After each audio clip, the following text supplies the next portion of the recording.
I'm Owen Bigland. This is the Inside Edge video blog. Okay, a question I get every week. Owen, is now the time to buy my first home? The economy is, in a bit of a shambles right now. Interest rates are going up. We're just out of COVID. Gas prices, inflation, all that stuff. There's a lot of negative catalysts. Maybe I should wait 6 months or a year. What should I do, Owen? Well, I've talked about this many times. I talk about it in my book as well. First thing is, for me to give you advice, I would need to sit down with you for about half an hour. Get a deep dive on your personal situation. What is your situation? What are you looking to buy? What's your price category? Are you looking to buy a $3 million luxury condo in Yaletown, or are you looking for a one bed or a studio out in New Westminster? Do you have your down payment funds? What's your current living situation? Are you living at home rent-free, or are you currently paying $2,400 a month for a one bed? All those things would have an impact on my decision or my advice to you. What I've always done, as I've talked about, I've been in this business now coming up to 35 years. That's when I bought my first condo, still own it today. I have systematically been buying for the last 3.5 decades. I have never tried to time a market. When I buy is when I have the down payment funds ready to go. I'm pre-approved. I've got a pre-approval and a rate locked in from my mortgage guys. The right home comes up, either it's a principal residence for me or it's an investment property that I'm going to add to my portfolio. When the right one comes up, I offer on it and I hopefully buy it, or I lose out on a bidding war and go after another one a few weeks later. And I buy and add it to my portfolio. Pretty straightforward. I don't care if it's a buyer's market, a balanced market, or a seller's market. I just systematically buy. I don't try and time the market. I just buy and hold. And I know that I could pull the trigger, and I've done lots of blogs on this, and a year and a half or 2 years later, the condo's worth $40,000 or $20,000 less than what I paid for it. It's a little concern to me because I'm either living in it as my principal residence, or it's an investment property that I'm planning on holding for 20 or 30 years or so. So it's not a loss unless you sell it, which I'm not going to do. In the meantime, as I've, over the last 35, 36 years, you're doing a number of things. You're using leverage, very misunderstood leverage, but essentially leverage is the greatest wealth accumulator there are. It's really the only way to really build wealth. But you've got to do it conservatively. Buying real estate and taking out mortgages is probably the best way to do it and access leverage. You're putting down 20%, borrowing the other 80%. You're locking in a very favorable interest rate. Interest rates are going to be going up here, but we're going to be in a low interest rate environment for the foreseeable future and far below what Canada's 25-year average has been for mortgage rates. If it's your principal residence, of course, you're going to take advantage of the principal residence exemption, the only true tax shelter we get. As I've often said, they don't give us anything in Canada here.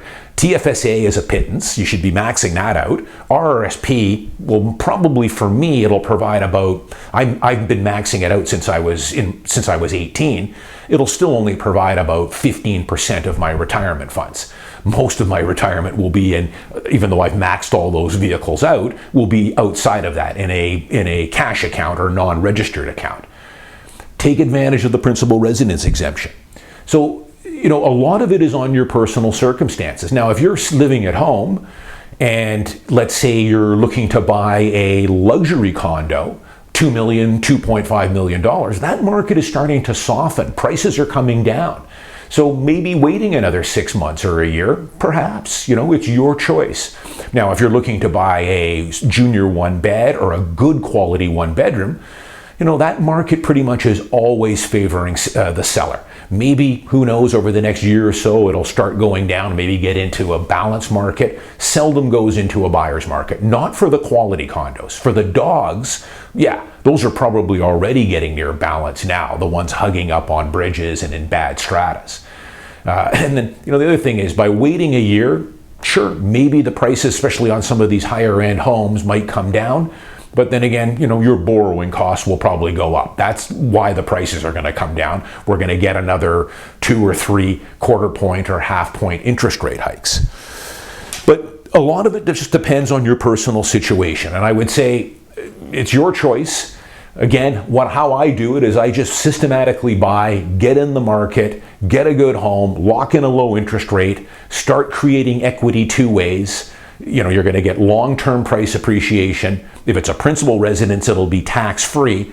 Plus, don't forget, you're chipping down that principal. And at today's interest rates, you're doing a tremendous amount of damage to that principal right from year one. So you're creating equity two ways.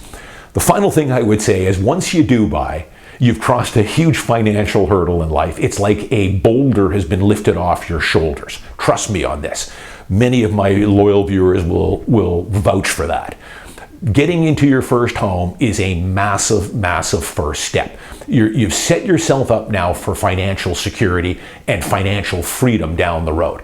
Becoming a permanent renter, lifetime renter in a city like Vancouver is, you are doomed. You really are. You're going to set yourself up for a very tough retirement down the road because you're not going to be able to save the difference there. There's very little to save, especially when interest rates are below 7 or 8%, which we're going to enjoy here for some time to come. But after you bought, again, you've crossed a huge financial hurdle there. All the intangibles that I talk about with owning real estate, the pride of ownership, the not being at the whim of your landlord, waiting for that phone call to say, hey, I'm moving back into the unit or I'm selling the unit and you're going to have 2 months to get out. You're creating equity two ways. And then once you've bought, tune out all the, what I call entertainment, all these economists and predictors and selling you into that fear cocoon. These guys will always be out there. Dial all of it out. Enjoy the home and then spend all that time you were looking at market statistics and predictors and the market's going to crash. Use that time in more productive ways. You'll be far better off for it. I'm Owen Bigland. As always, thanks for watching. Thanks to all my new subscribers. Thanks for everyone that continues to buy my book on Amazon. Again, it's blown me away how consistent the sales have been on Amazon. And thanks for everyone that's wrote a review on my book as well. See you next week.